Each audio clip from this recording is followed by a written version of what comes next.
Chords and Coffee number 25. Take you a quick drink. We got a lot to cover. You're going to need a little jolt of caffeine to get you ready for this. Here we go. Last time we talked about connecting the pentatonic scale up and down the neck. And we used ham and cheese, standard pentatonic scale, box pattern. Plus we were connecting it with an F chord shape that has the little BB box that we talked about in a previous lesson as well inside of it. Well, this is going to be the next layer of unpacking that. We're going to do a major thing on this one, but a couple of questions to get answered. So to that point, old 452 Magoo says, please keep unpacking this topic. Richard Ralston says he's got a hankering for more ham and cheese pentatonic sandwich. I got you, brother. And yeah, there's other folks on here. Dave Pendergrass, Rick Billington. Let's see, I think Eric and Tony and who else? Thank you guys for all your comments. Keep those comments coming. You are literally curating the syllabus for this stuff, if you will. So thank you for that. Okay, so E major. I want to show you something really quick. So we're going to start, instead of coming this way, we're going to go this way, okay? And, you know, good old, like an A minor style bar chord shape. So this, making an A minor, throwing a bar on it. We're going to go all the way up here to the 11th fret, making a G sharp minor. Just a good old G sharp minor chord. And in fact, we really don't even need the bar. We're just going to do index finger on the 11th fret of the high E, middle finger on the B string on the 12th fret, and then ring finger on the D string of the 13th fret, and then pinky right behind it on the G string of the 13th fret. And if you play an E in the bass of that, you hear that? Well, what's going on there? Well, if we're naming this like an E chord, we've got an E note, we've got a D sharp, which is E's major 7, or an E flat, same thing. We've got a G sharp, which is an E's major 3rd, right? We've got a B, which is an E's 5th, and then we've got another D sharp E flat, which is the major 7 again. So you've got two major 7s there. So it's like an E major 7, basically. And then right after that, and what we're doing here is we're connecting chord shapes with pentatonic shapes, just like we did in the previous lesson, but this is more of a major idea. So right after that, we're going to slide down to this good old C sharp minor, Stairway to Heaven style C sharp minor, where you've got your index finger laying across the 9th fret on the high E, the B, and the G. And then your ring finger is going to be on the 11th fret of the D. And also, you should see that, well, there's that pentatonic scale right there inside that box. In fact, moving forward, every time you see this kind of chord or there's a pentatonic scale that you're playing, just know that this chord, this shape, is comfortably inside that scale, and they go hand in hand. Furthermore, off the last lesson, remember when we did this, that kind of thing, we just added this note to the pentatonic scale, which is basically a half step behind the top of the note. So if I'm playing the pentatonic scale and I'm going straight up it, when I get to the top, a half step behind there, that's a really good note to add. And if you think about it, it's just the top of this G sharp minor that we just did, right? So, right? Pretty cool. All right, now moving on from here, what is G sharp minor? What is G sharp minor's relative major? B. That's right. Good job back there. Was that Dave? So, down here, we just want this B chord. So we've got, so far, we're going to connect this, we're going to connect this, and we're going to connect this. What do I mean by connecting? Well, if I'm playing right here, I might, the way this chord lays out, and then I might slide into this C sharp minor pentatonic. And then from here, I might slide right into this little BB box on this B chord. Right? That little shape right there. So you see that little BB box there, starting out by BB, I mean BB King. We talked about that a few lessons ago. You're on the 8th fret of the G string, and then we'll go 7, 9, 7, 9 on the B and the high E. Right? And then from here, we're going to slide down to this G sharp minor pentatonic. Doing the same thing we did here. Now, what's interesting is on this note, when we do that, that's that Lydian thing. I think we talked about that on episode number 4, where we talked about Lydian because it was the 4th, and I'm a little bit of a nerd that way. But anyway, that's kind of that's a spicy note that could be dangerous, could burn you, or could be very, very savory if the application's right. We'll see if we can circle back around to that. But nonetheless, even if you don't do that note, if you just do G sharp minor pentatonic, there you are. Also, here's another C sharp minor chord right there. And then here's a B chord. And I'm just outlining that B chord. You ever do that? Just play a major chord and just like, okay, well, here's this, and there's the major third right there. You know that, right?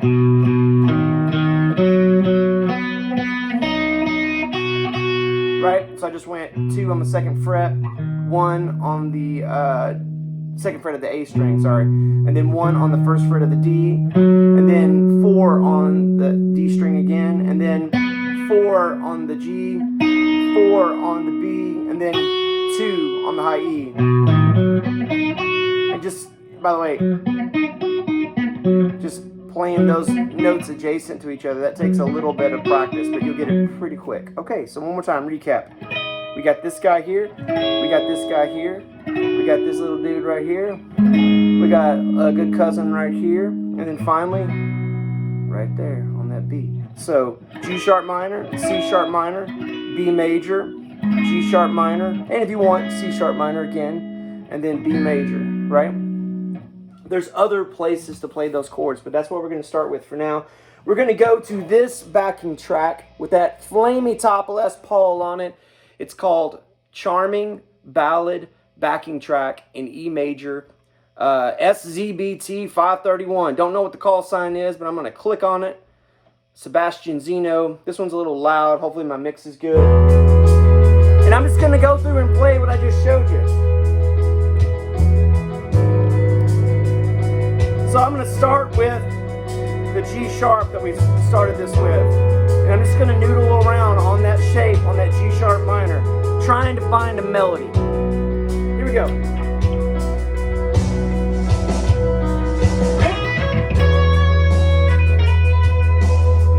Super simple. In the BB box, really right here on the Z chord.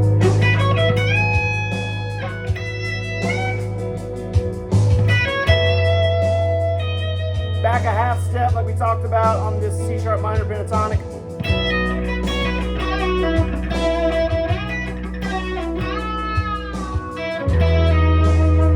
Yeah, that's a nice note there. Now I'm in the B shape. That's a little dangerous right there, G sharp. A little palm muting and then B chord. Wrong note.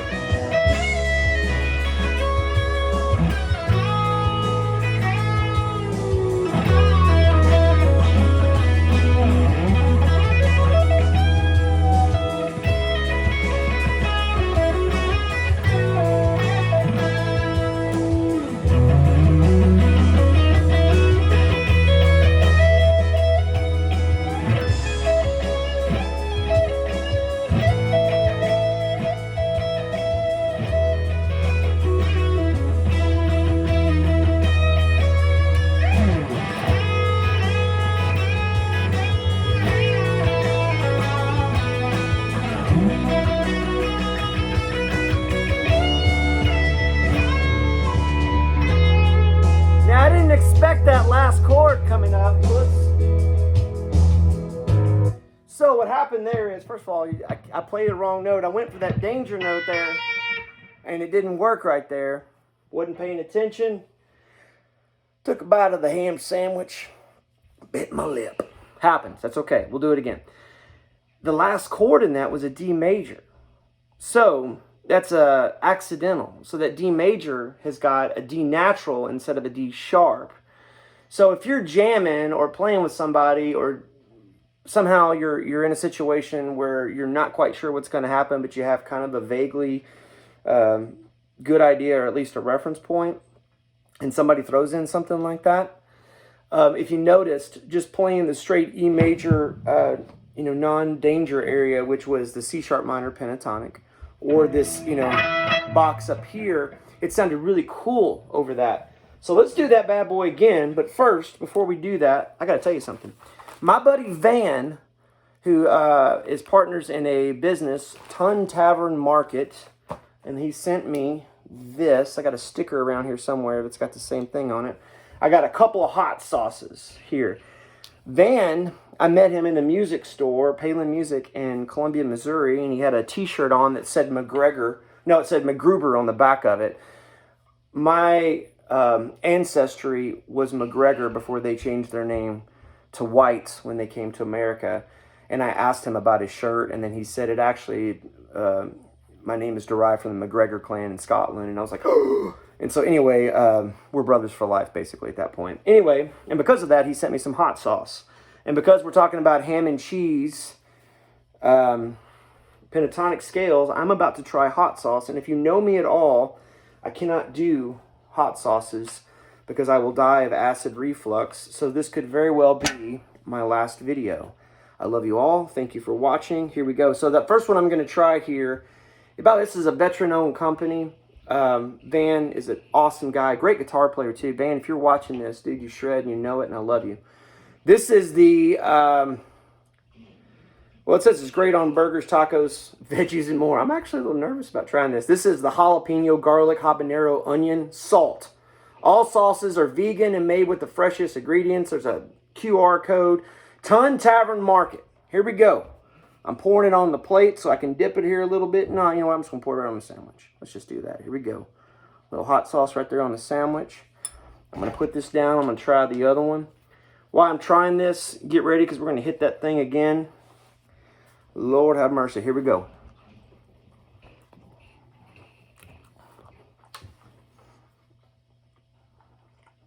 That's actually not bad. That's really good. It's got a little heat on right in the middle of the tongue. If you can tolerate Tabasco, you can certainly handle that, but that is way better than Tabasco. Let's do this other one. This is jalapeno serrano. Let's see if this is hot. That's got a really good flavor to it. That would be spectacular on some eggs, perhaps chicken.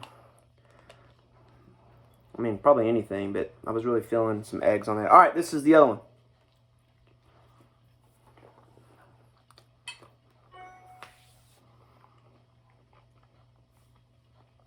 There's a smokiness to that one. Anyway, well, Van sent me this. Ton Tavern. If you like hot sauces, I'm thinking about my buddy Alec, who can, he could dip his ladle in lava and slap it on a burger and get down the road, not even affect him. But he would basically just drink this stuff. This is really good. Really good flavor. Thank you, Van. Ton Tavern Market down there in Los Fresnos, Texas. All right. Let's play this thing again. We're going to do it again. I want you to go find this track. Remember, it's called Charming Ballad Backing Track in E major. Let's do it again. Let's try to find a good melody, too. This time I'm going to start at the bottom and work my way up. Here we go.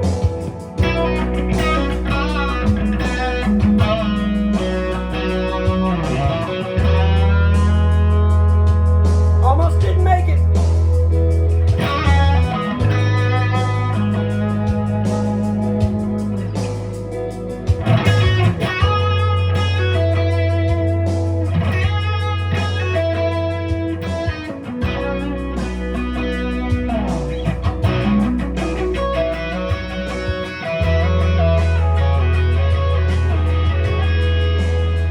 I'll show you that in a second.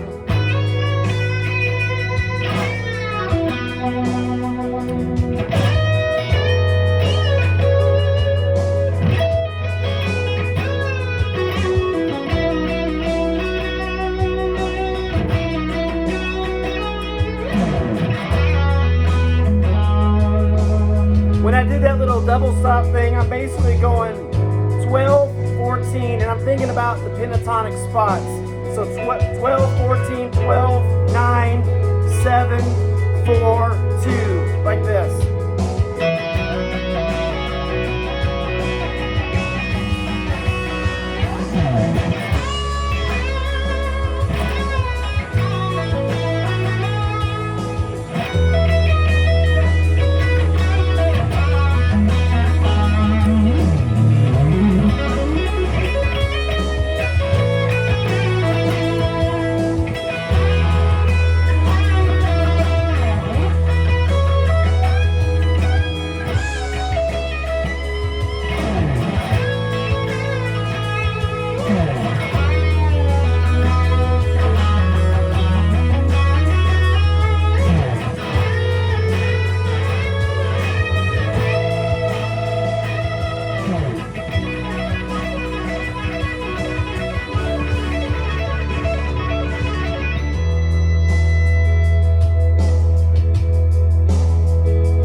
Sometimes you get into a danger spot. And so I started thinking too much, and I started kind of getting into a zone where I was like, I wasn't liking when I was playing, but I kept going. I encourage you to do the same. And I went to do that. Remember we talked about these? Where basically you're on this, like in this case, I'm on the 7th fret of the high E, and I'm on the 10th fret of the B, and I'm bending the B up, or excuse me, I'm bending this A note up to the B note. So I'm bending the B string up a whole step. Well, I hit the wrong string, and I did that, but you know what? I just went with it. And then it's like nasty for a second, and then I just went up to, and then played those up as I got there. And then I got to this lick. This lick sounds cooler, sounds harder than it actually is. 12 frets.